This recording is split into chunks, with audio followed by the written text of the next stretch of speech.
Hello everybody and happy Lunar New Year. In this video, we are going to take a look at this limited edition Seiko prospex divers. It is called the Blue Butterfly Fish Prospex Diver. This one here is with the reference number SRPD15K1. So let's open up the box and see what is inside. Alright, here's the watch.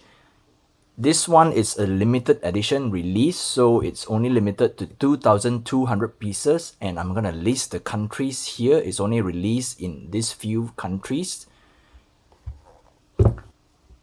So as you can see, the watch came with two silicone rubber strap.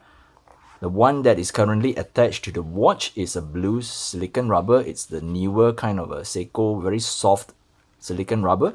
And they also included a white color version of that same silicone strap. So let's take a closer look at the watch then. Alright, we're now closer to the watch. This piece here is actually the mini Tuna. Alright, as you can see from the case and the shroud protecting the bezel, it's a Tuna. It's a smaller version, so it's called a baby Tuna. And somehow Seiko decided to name this the Blue Butterfly because it is based on the blue butterfly fish. So if you are familiar with ocean fish, I think you will know how a blue butterfly fish looks like. But it has a blue colored bezel and a yellow dial. So I guess the blue butterfly fish has this kind of color combination then.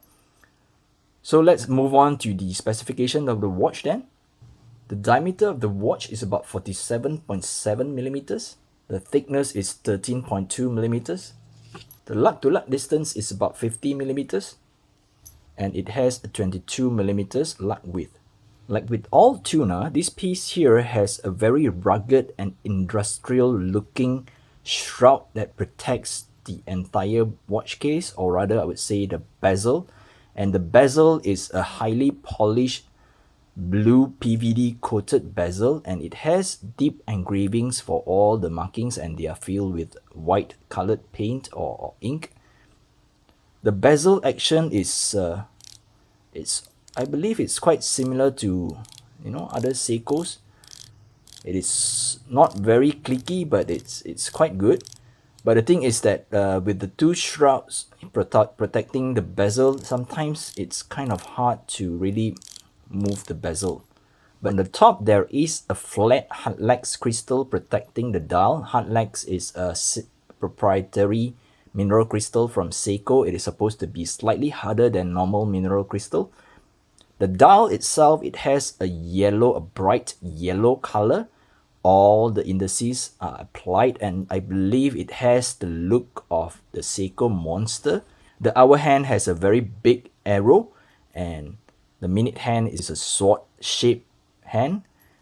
The second hand is painted white, and there is a small triangle tip that is filled with lume. All the markers and the hands are filled with a lot of lume, I would say.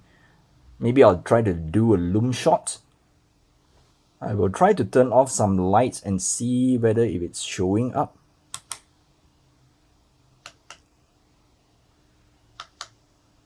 Whoa, it's very bright. So I believe, as with all Seiko Tunas, they have very bright lume. So I'm going to turn back on some light here.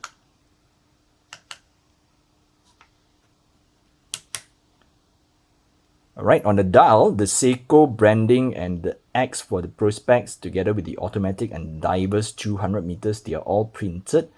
And it has a chapter ring whereby the indices sort of like eats into or cuts into this chapter ring.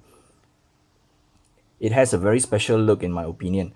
And it also has a day and date window with the white background and the black font. I think it's okay for the yellow dial. This piece here is powered by the Seiko 4R36 movement. It is essentially the same as 4R35, other than it has an additional day window. It has a power reserve of about 41 hours and beats at 21,600 beats per hour. It is hand windable and hackable, but I'm not going to do that because it has a screw down crown, and with the gloves on, it's kind of hard for me to unscrew and screw back the crown. But as you can see from here, the crown is unsigned. I think it's quite typical of Seiko to not to sign their crown. I'm not sure why. And the shroud and the entire case of the watch is all brushed, and there's some polishing in between the lugs. This is the case back. It's a typical, I would say, Seiko Tsunami Wave case back. The size is slightly too big for my wrist. Maybe a little pushing, but I would say it's still okay. So I'm gonna do a wrist shot. Okay, before I show my wrist, please don't judge, but it's gonna look a little obnoxious. Alright, this is how the watch looks on my small 6-inch wrist. I would say it might look a little bit large, but hey, it's a tuna.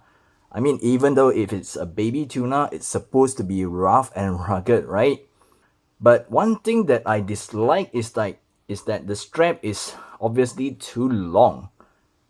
As you can see here, it's very long, and the keeper, it is obstructed by this spring-like design on the strap, so it could not move higher up to hold the strap in place. So you have a very ugly looking tail piece here.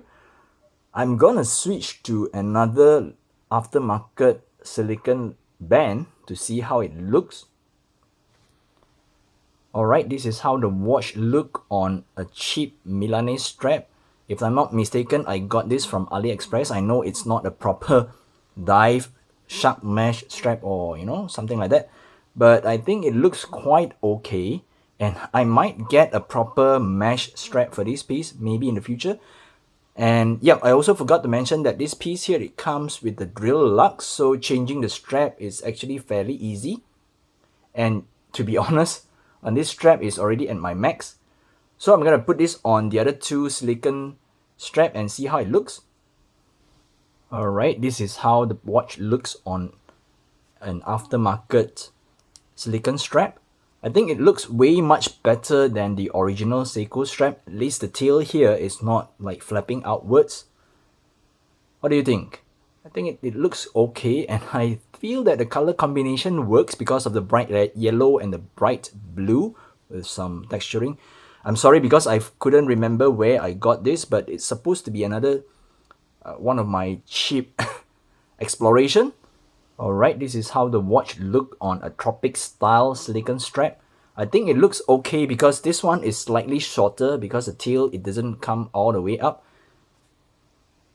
It has a deeper blue color to the strap. I think it matches the bezel quite okay. Let's wrap this up. I know that I have a very small wrist, and this piece here could be a little too big for my small wrist, but hey, please don't judge, right?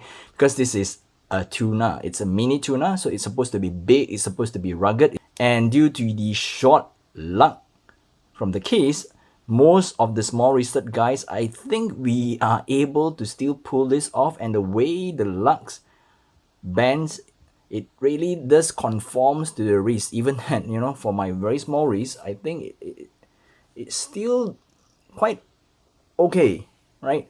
So if you have a bigger wrist, say 6.5 inch or maybe 7 inch, you should be able to pull this off without any problems.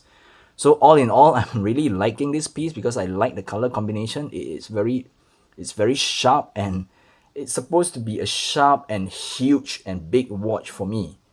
Alright, so I guess that's it for this video.